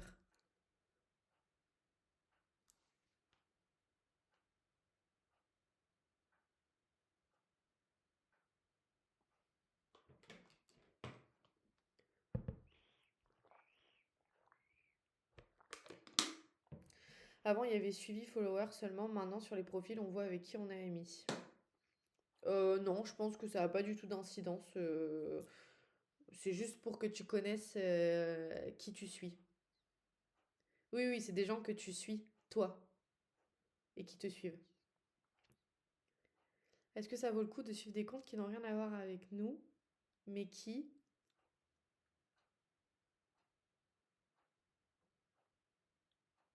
nous inspirent? Bah, moi, j'aurais tendance à dire non. Bah, en fait, faut que tu te poses la question. Est-ce que c'est potentiellement un client? Auquel cas, bah oui, totalement. Tu as raison de les suivre. Euh, En fait, faut que tu te poses deux questions. Est-ce qu'ils interagissent avec ton contenu? Est-ce qu'ils sont vraiment engagés avec ton contenu? Auquel cas, effectivement, tu peux les suivre aussi, sauf si c'est un concurrent. Si c'est un concurrent, même s'il il interagit vachement avec toi, tu ne le suis jamais. À part vraiment, genre, gros coup de cœur. Moi, je sais qu'il y a certains créateurs de contenu que je suis parce que je leur parle régulièrement par message. Et du coup, en fait, même s'ils font de la déco, bah, je m'en fous, je les aime beaucoup, etc. Mais franchement, je dois en suivre, franchement, je crois trois quatre pas plus. Ce que je te conseille de faire, c'est que tu suis les comptes qui t'inspirent avec ton compte perso. Voilà, tout simplement. Tu ne suis avec ton compte pro que les comptes qui pourraient acheter chez toi. Enfin, voilà. Je sais pas si c'est clair. Est-ce que tu peux me donner un exemple, par exemple? Et avec le compte perso, Insta ne le verra pas. Non. Insta arrive à capter, parce que normalement, ton compte Instagram pro, c'est un compte soit business, soit créateur. Donc, tu ne seras pas pénalisé avec ton compte pro. Si vraiment tu as peur de ça, c'est carrément créer un compte. Alors, je sais qu'il y a des personnes qui proposent ça. euh, c'est créer un compte pirate, donc avec carrément une nouvelle adresse mail, etc. machin, et en fait ils espionnent d'autres comptes avec ce compte-là pour que vraiment ça soit pas tracé. Moi clairement je le fais pas. Ça rajoute encore quand même vachement de boulot et puis bon je sais pas, j'aime pas trop espionner les gens. Donc non avec ton compte perso c'est ok, y a pas de souci. Est-ce que suivre trop de personnes peut être pénalisant? Oui, si les personnes que... Alors, on dit normalement que tu dois suivre au maximum 150 personnes. Donc, je t'invite, si tu en suis beaucoup plus, à en supprimer. Sachant qu'il ne faut pas que tu en supprimes trop tous les jours, parce qu'encore une fois, Instagram va croire que tu es un robot et il risque de te bannir. Donc, tu peux en supprimer à peu près 30 grand max par jour. Mais oui, en fait, ça peut être pénalisant parce que forcément, il n'y a pas beaucoup de personnes qui vont vraiment être ta cible. Voilà. Oui, 150, ouais, seulement. Vous pouvez aller regarder sur mon compte. Moi, je ne suis que 66 personnes. Bon, pour le coup, moi, j'en suis vraiment pas beaucoup. Faudrait que. Mais voilà, donc. Euh, ouais, il va falloir faire du tri, effectivement. Bah oui, en fait, Instagram, il aime pas s'il voit que vous suivez tout et n'importe qui. Il va se dire, ok, bah, la meuf, elle a pas vraiment de cible, donc en fait, vous le perdez. Oui, tes abonnés, les personnes que tu suis, doivent être impérativement ta cible. Donc en fait, moi, dans les personnes que je suis, il y a mes amis, ceux qui interagissent le plus avec mes publications, mes abonnés qui sont tout le temps en train de commenter, de réagir à mes stories, etc. Normalement, tu as capté sur ton compte qu'il y avait toujours les mêmes personnes qui venaient commenter, qui réagissaient à tes stories, qui t'envoyaient des messages. Ces personnes-là, c'est ta mine d'or, c'est-à-dire que, en fait, grâce à elles, enfin, c'est vraiment grâce à elles que ton contenu fonctionne. Donc, c'est elles que tu vas suivre. En fait, c'est un moyen aussi de les remercier d'être là pour toi. Et en troisième, tu peux effectivement suivre quelques comptes qui t'inspirent, qui sont en dehors de ta niche. C'est-à-dire que par exemple, moi je suis des comptes de couture, etc., de meufs que j'adore, qui m'inspirent énormément. On n'est pas du tout des concurrents, puisque elles vendent des kits couture. Je sais que potentiellement, ça va pas être ma cible, mais c'est aussi, enfin voilà, c'est pas grave. Influenceuse compris par exemple. Bah, ça dépend. Si l'influenceuse que tu suis potentiellement un jour peut faire tes ateliers créatifs ou t'acheter une affiche, oui. Si cette influenceuse, par contre, il n'y a aucun monde où elle te suit, où elle te connaisse, ou qu'elle te donne de la force, ça sert à rien. Oui, vu qu'il vaut mieux séparer le perso du pro, ça va pas être facile. Quand tu parles d'interaction, est-ce que les j'aime sont comptés comme des interactions? Alors les j'aime sont pas trop comptés comme interaction par Instagram. Ce qui est compté comme interaction par Instagram, c'est les commentaires, les republications et les partages.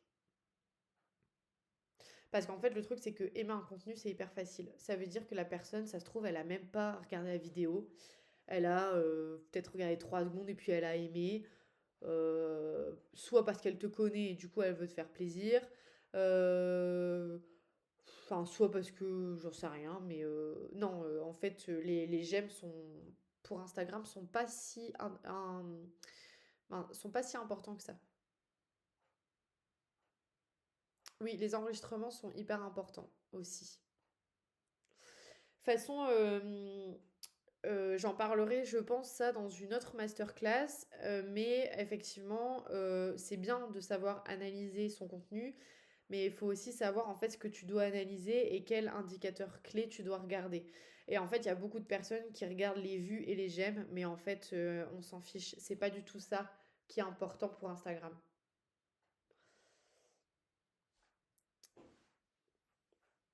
Bon, je passe à la suite. Euh, donc, on a vu les reels, les carousels, un peu tout ce qui est stratégie, etc. Sur la plateforme, il y a aussi les stories. Et les stories, ça c'est un truc que beaucoup de personnes mettent de côté, mais qui sont hyper importantes. Pardon. Donc, pourquoi tu dois faire des stories? En tout cas, à quoi servent les stories? Euh, en premier, en fait, ça va créer du lien. Les stories va permettre de avoir une interaction en direct avec ton abonné. C'est les moments où tu vas te montrer entre guillemets un peu plus vulnérable. Donc où tu vas être naturel, authentique, tu vas montrer les coulisses, ton quotidien, etc. Donc ça va créer du lien. Ça va te rendre humaine, sympathique, un peu la copine que tout le monde voudrait avoir. Ensuite, les stories vont aussi t'aider à créer de l'engagement. Tu dois inciter tes abonnés à réagir à tes stories, à te répondre et à aimer tes stories.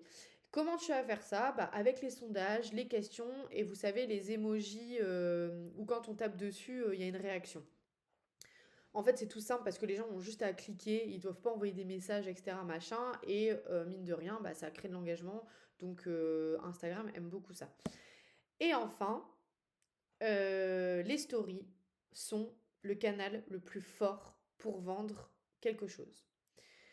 Pourquoi? Parce qu'en fait, quand tu postes un carrousel ou un reel, tu vas toucher beaucoup de personnes qui ne te connaissent pas et qui ne sont pas abonnées à ton compte. Et donc, si tu vends quelque chose, ces personnes-là, il y a très peu de chances qu'elles achètent. On dit en règle générale qu'il faut voir 7 fois un produit avant de l'acheter. Toi-même, tu peux faire l'expérience avec toi. Tu as dû remarquer que tu n'achetais pas un produit que tu voyais tout de suite sur les réseaux sociaux. Tu vas attendre de le voir quand même plusieurs fois avant de te dire ah putain, ça fait 7 fois que je le vois, c'est vrai que je l'aime bien, bon allez, j'achète. Pourquoi c'est beaucoup plus simple de vendre en story? Bah tout simplement parce que en fait tes abonnés ils te connaissent déjà, ils te suivent, donc ils sont plus méfiants et donc du coup ils te font confiance. Ça va être beaucoup plus simple. Et la petite anecdote, c'est que je ne sais pas si vous avez remarqué, mais je n'ai pas du tout parlé de la masterclass dans mon feed. Je n'ai fait aucun carrousel et je n'ai fait aucun reel. J'ai fait en tout 9 écrans de story en 2 semaines. Donc ça veut dire que j'ai fait, si on cumule, j'ai fait 3 jours de story. Voilà. Et j'ai réussi à avoir une soixantaine d'inscrites. Je vous imagine, on va dire que, bon là c'était un peu plus facile parce qu'effectivement c'était gratuit donc je vends rien. On va dire que si tu vends quelque chose, bah facilement ça peut être du coup le tiers, donc une quinzaine de personnes. T'imagines en 2 semaines, 15 personnes qui achètent, sachant que tu n'as fait que 3 stories, imagine si tu en fais régulièrement sur la vente. Bah en fait, mine de rien, tu vas vendre beaucoup plus. Mais comment tu vas faire tes stories? Tu dois poster des stories tous les jours. Il faut que tu arrêtes de mettre 10 écrans de story. Toi-même, tu le fais avec les autres. Tu es comme ça sur ton téléphone. Tu swipes, tu swipes, tu swipes, tu swipes. Il y a 10 écrans. Vas-y, c'est chiant, ça me saoule. T'en fais 4. Maximum. Tu peux en faire qu'une. Tu peux en faire 2, 3, 4. Mais 4, c'est le grand max. T'es pas obligé d'en faire 4 à chaque fois. Pareil, un truc où les gens ne se rendent pas compte, c'est que tu ne fais pas 4 écrans totalement, comment dire, indépendants les uns des autres. Tu fais pas par exemple un écran où tu manges un steak, un deuxième où tu vends ta formation, un troisième où je sais pas, tu te laves les dents. Non, en fait, tu fais 4 écrans maximum où tu racontes une histoire. Et dans tes stories, c'est comme dans tes carousels, c'est comme dans tes reels, il doit y avoir en premier écran un hook, en deuxième et troisième du blabla, mais bon, pas du blabla nul, hein, quelque chose quand même qui donne envie, et en dernier, un call to action. Tu peux aussi rassembler tout ça en un seul écran. Voilà. Si t'as rien à dire, tu dis rien. Ça, c'est pas grave, ça arrive tout le temps. T'as pas forcément de choses à raconter, t'as pas forcément d'idées. C'est pas grave, tu postes pas. Tu dois préparer, du coup, enfin, tu dois. Comme tu sais que tu dois faire trois types de stories en tout, et qu'il y a 5 jours dans la semaine où tu dois, entre guillemets, être sur les réseaux sociaux, vu que ici on ne travaille pas le week-end, celles qui sont en lien avec tes contenus, c'est tes stories d'engagement. Tu postes 3 contenus par semaine. Donc ça veut dire que tu as 3 fois dans la semaine des stories d'engagement. Donc t'enlèves. Ensuite, il te reste plus que 2 stories. Bah, t'en as une où tu vas créer du lien et t'en as une où tu vas vendre. Mine de rien, tu vas régulièrement parler de ce que tu vends, de ton offre, de tes services, de tes créations. Au final, toutes les semaines, mais tes abonnés ne vont pas se rendre compte en fait que tu en parles aussi souvent et même toi, en fait, ça va beaucoup moins te dégoûter.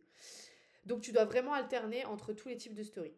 Ce que je te conseille de faire, moi je le fais pas par exemple parce que je trouve que c'est du boulot en plus et voilà, genre, enfin ça fait quand même pas mal de boulot. Mais ce que tu peux faire par exemple, c'est normalement tu connais les jours où tu postes. Tu peux très bien en amont préparer tes stories. Parce que du coup les stories du jour où tu postes sont en lien pardon, avec ton post. C'est les stories d'engagement. Et surtout, ça je le vois tout le temps, c'est ne pas partager ton contenu en story. Donc, il y en a plein qui prennent leur contenu, ils mettent partager en story, new post, allez, démerdez-vous. Bah en fait, il y a plein de gens qui regardent pas, new post, allez, ils swipe, ça les saoule. En fait, il faut que tu incites tes abonnés à aller regarder. Je vais te donner un exemple. Par exemple, tu as créé un bijou. Donc, ton reel du jour, c'est sur ce bijou. Et ben en story, tu vas montrer les coulisses de la création de ce bijou et tu ne vas surtout pas montrer le résultat.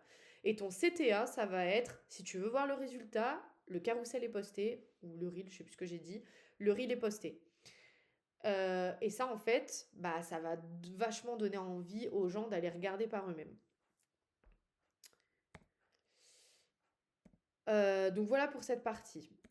Ensuite, il y a quelque chose qui revient beaucoup, vous avez dû le remarquer, c'est la fameuse question, oui mais moi je sais jamais quoi dire, quoi faire, j'ai jamais d'idée de contenu, etc. Est-ce qu'on copie les autres ou pas, à votre avis? Dites-moi dans le chat oui ou non.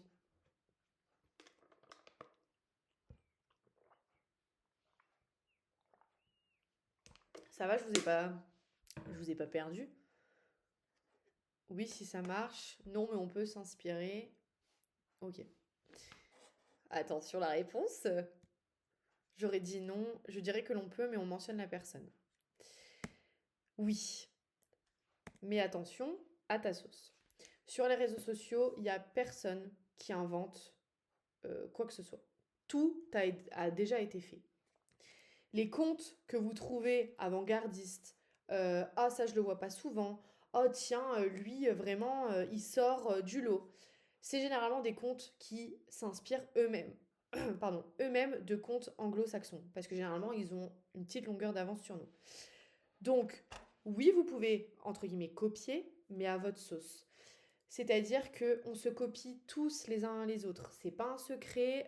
Tous les DIY que je fais, tous les contenus dont je vais parler, je les ai pas inventés. Je les ai déjà vus, que ça soit inconscient ou non, mais ils existaient déjà. Le truc qui va fonctionner, c'est que tu vas les faire à ta sauce. Tu vas les faire dans ton univers et pour ta cible. Donc moi, ce que je fais, par exemple, c'est quand je me balade sur les réseaux sociaux en dehors de vraiment la stratégie digitale, dès qu'il y a un contenu qui me parle, que j'aime beaucoup et que je pourrais reproduire, je fais un screen et je le mets dans mon album réseaux sociaux. Ça va me permettre, quand j'ai des trous d'idées, oh bah mince, quand je fais mon planning éditorial sur le mois, ouais bah là mercredi, dans 3 semaines, oh, je sais pas trop quoi poster. Ah bah attends, j'ai mon petit album, je vais aller voir, je vais aller piocher un peu les idées. Et voilà. Donc vous n'êtes jamais en page blanche. Attention, quand je dis copier, effectivement, c'est plutôt inspiré. Si par contre, vous copiez vraiment et que la personne peut s'en rendre compte ou que vos abonnés peuvent s'en rendre compte, vous la créditez en légende. Ça fait toujours plaisir. Si vous, ça vous arrive, ça vous fera également plaisir que la personne reconnaisse qu'elle a quand même pompé le travail chez vous. Alors, évitez quand même de copier mot pour mot, enfin voilà, mettez-la à votre sauce quoi. Mais moi, je sais que ça m'est arrivé une fois. J'étais tombée sur un contenu où une créatrice de contenu se présentait en carrousel. Elle avait fait à peu près une quinzaine de slides. Et j'avais adoré la manière dont elle s'était présentée. Et il se trouve que j'avais prévu dans mon planning de faire un carrousel de présentation et j'étais un peu en mode, je sais pas trop comment le faire, etc. Bah, je me suis totalement inspirée de son boulot. Alors, du coup, comme on n'a pas la même histoire, évidemment, le carrousel n'était pas pareil, mais enfin, moi, je le savais que j'avais complètement, entre guillemets, pompé son truc. Bah, qu'est-ce que j'ai fait? Je l'ai crédité, en fait. J'ai tout simplement dit, voilà, je me suis inspirée de tel carrousel chez telle personne, merci beaucoup. Enfin, j'ai adoré ton post et j'ai voulu le reproduire à ma sauce. Qu'est-ce qui s'est passé? Bah, en fait, elle a répondu à la publication en mode, oh punaise, mais trop trop sympa de m'avoir identifié, j'adore ce que t'as fait, je suis trop heureuse que ça t'ait inspiré autant, etc. machin. Et en fait, voilà, ça va créer que du positif. Donc si vous copiez quelqu'un vraiment et que ça peut se voir, et ben en fait dites-le, il n'y a rien de mal à ça, on fait tous ça, donc faut pas que faut pas avoir honte. Euh, voilà pour ça. Il y a une chose aussi qui est hyper importante et je me rends compte que les gens en fait ne le savent pas forcément. C'est un truc dont je me suis rendu compte au final il n'y a pas si longtemps. C'est qu'en fait tous tes contenus ne sont pas destinés à être viraux. Donc, qu'est-ce que ça veut dire? En fait, quand tu postes, du coup, tes 12 posts par mois, les 12 ne doivent pas avoir des performances de malade mental. En fait, c'est pas du tout là pour ça.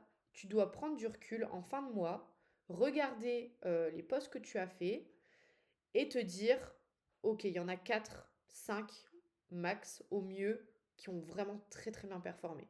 Et bah, si tu en as 4 ou 5 tous les mois qui ont très bien performé, bah c'est bon. En fait, tu n'as pas besoin de plus. Les autres vont juste permettre de dire à la plateforme que tu as une routine, que tu es là. Ça va permettre aussi de dire à tes abonnés bah, que tu es régulièrement sur la plateforme, que tu leur proposes des nouveaux trucs.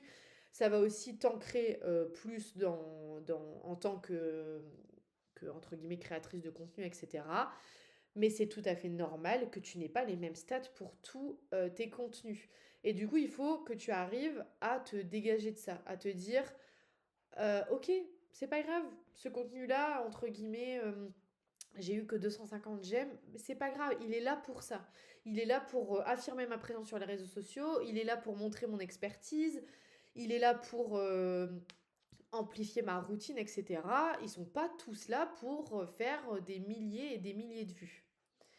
Voilà, donc j'espère que ça vous aidera parce que je sais que c'est quelque chose qui est hyper dur quand on se met sur les réseaux sociaux, c'est qu'on regarde tout le temps nos stats, quand en plus les contenus fonctionnent pas, entre guillemets, c'est de notre faute, on est trop nul, on n'a rien compris. Quand tu arrives à prendre du recul sur le mois, en fait tu te rends compte que bah, t'es une bête de meuf. T'as 4 contenus qui ont super bien performé, enfin, en fait c'est génial. Si tu te rends compte par contre que t'en as qu'un sur les 12, bah, tu sais que voilà, tu dois un petit peu plus travailler ta stratégie, tu dois un peu plus travailler tes contenus, etc. Est-ce qu'il y a des questions? Et tu penses quoi des trends justement? Est-ce que pour toi il faut suivre les tendances, les musiques à la une, etc. Alors pour moi non. Faut surtout pas suivre les tendances parce que les tendances, d'où le mot, c'est éphémère. Donc, c'est-à-dire qu'en fait, vous allez proposer à vos abonnés que des choses éphémères. Et nous, ce qu'on veut, c'est affirmer notre position et notre existence sur la plateforme. Et ça va être beaucoup plus inspirant pour les gens que vous soyez sur les 3 piliers, donc que vous éduquiez, inspirez et racontez des choses, plutôt que vous fassiez des danses sur Instagram ou des trends. Ce que je vous conseille, s'il y a une trend qui vous fait rire et que vous voulez refaire, vous la postez en story, ça fait rire, etc. Ça, il n'y a aucun problème. Euh, Les musiques sont hyper importantes par contre. Alors, il n'y a aucune musique qui va vous faire faire des vues. Ça encore, je sais pas, c'est un peu une croyance.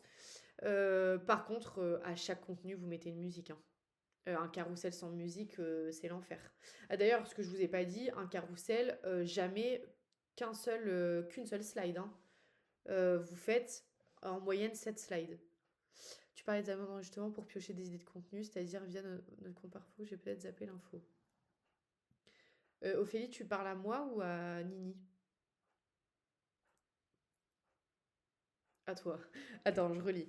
Tu parlais des albums d'enregistrement pour piocher des idées de contenu, c'est à faire via notre compte perso, j'ai peut-être zappé l'info.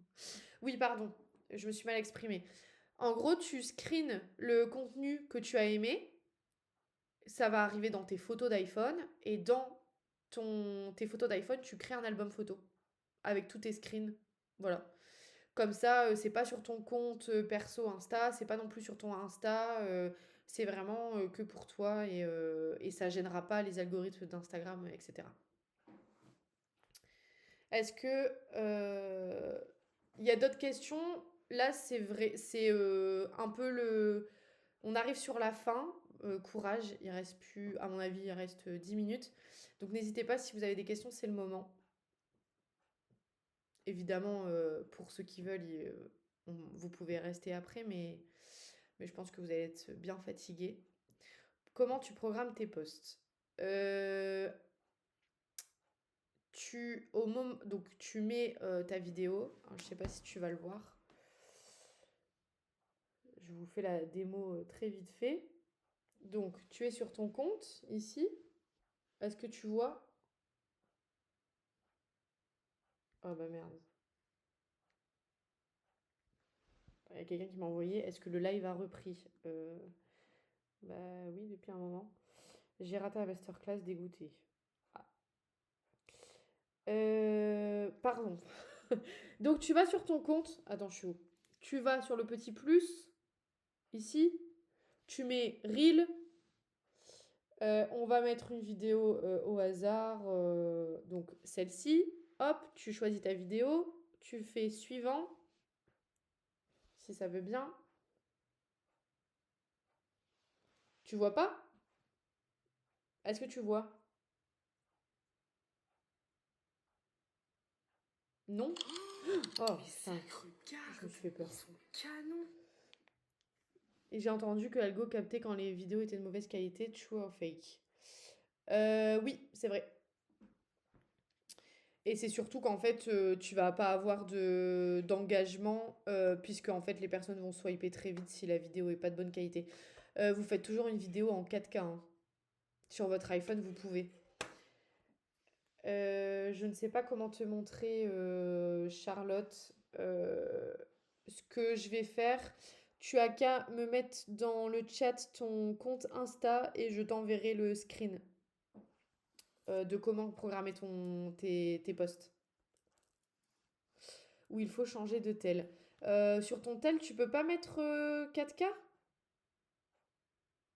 Normalement, tu peux tout en haut à gauche, quand tu es là pour prendre une photo, il y a écrit HD, je sais plus quoi là.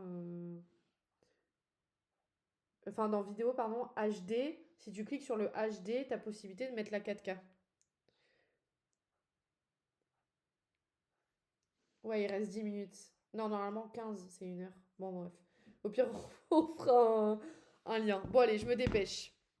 Est-ce que vous voulez que je refasse un lien tout de suite comme ça, s'il y a des questions après la fin de la masterclass, on peut un peu rester ou je me dépêche? Putain, c'est très très chiant. La prochaine fois, je le ferai sur Zoom. Bon, j'imagine que c'est bon. Il reste. Ouais, Zoom te met pas de limite. Bon, allez, je me dépêche et puis. Donc, le déclic. Allez, c'est bientôt fini. Si t'es resté jusqu'ici, normalement, t'as compris un truc. Insta n'est malheureusement pas le problème, c'est ton manque de stratégie. Le problème, c'est que toute seule, c'est toujours un petit peu compliqué. Là, vous avez peut-être eu plein de tips, d'astuces, etc. Mais c'est vrai que, ben, en fait, tout seul, bah, il y a quand même un blocage, c'est-à-dire que, bah, il y a quand même pas d'idée de contenu forcément. On a du mal à s'apprivoiser, à apprivoiser la plateforme, etc. Je sais qu'il y a des personnes qui, pour le coup, ont vraiment besoin plutôt d'un suivi personnalisé. Donc aujourd'hui, normalement, si tu es venu à la masterclass, c'est que tu postes, mais tu sais pas si ce que tu fais est bien. En tout cas, tu sais pas pourquoi c'est bien, tu sais pas pourquoi c'est pas bien. Tu as l'impression que quand tu fais une vente ou quand on fait appel à tes services, bah, c'est un peu par chance. T'as pas l'impression vraiment d'avoir provoqué la vente, c'est plus ah trop cool, il est tombé sur mon compte. Du coup, tu doutes de tout, tu doutes de tes capacités. T'as très régulièrement envie de dire allez fuck, j'arrête quoi, j'en ai marre. Tu ne sais pas quoi garder ou quoi changer. T'as vraiment du mal à identifier en fait ce qui fonctionne chez toi et les trucs où il faut vraiment que tu arrêtes. Et forcément, tu as l'impression d'y passer énormément de temps pour du coup pas grand-chose. Tout ça fait qu'aujourd'hui, tu stagnes ou en tout cas, tu avances pas assez rapidement à ton goût. Si tu continues comme ça, bah, en fait, tu vas continuer à stagner. Tu vas perdre du temps et donc du coup tu vas te démotiver et la plupart du temps on remet toujours sa propre personne en question, c'est-à-dire que tu vas dire que c'est toi qui es vraiment nul. Or en fait c'est pas du tout toi le problème, c'est juste que tu as besoin d'avoir vraiment un suivi et que ça soit plus personnalisé pour toi. Les masterclass t'apportent évidemment beaucoup, mais il y a un petit blocage quand même, voilà, t'aimerais bien en fait qu'on fasse à ta place. Donc c'est exactement pour ça que j'ai créé mon audit Instagram personnalisé. Alors je sais, là vous êtes en train de vous dire, putain mais c'est un piège, elle nous vend une masterclass gratuite, en fait à la fin elle nous fait acheter un truc. Non, j'essaie pas de vous arnaquer, promis, mais bon il faut bien moi aussi que je gagne ma croûte. Non je rigole. Euh, du coup dans mon audit personnalisé, qu'est-ce que je te promets? C'est que en fait je vais analyser ton compte. Je vais t'expliquer ce qui bloque et pourquoi tu stagnes. Et surtout, je vais te donner un plan clair et totalement personnalisé. Tu n'auras plus qu'à faire un copier-coller. Et c'est vraiment pas pour te vendre le truc, un truc bullshit ou quoi que ce soit. Ça va vraiment être personnalisé. On va tout revoir ensemble. Tu vas du coup obtenir une stratégie qui est vraiment adaptée à toi et à ta cible. Je vais aussi te donner des idées de contenu avec les intérêts de ta cible, toi aussi, ce que tu veux partager au quotidien. Tu vas pouvoir retrouver aussi une idée de planning éditorial qui sera beaucoup plus complet que l'exemple que je vous ai donné. Donc tu auras vraiment tes jours où tu dois te connecter, les heures où tu dois te connecter, tes piliers et les sujets associés. Je vais te dire ce que tu dois arrêter et ce que tu dois faire plus et pourquoi. Et surtout, ça va être 1 heure et demie en fait de suivi.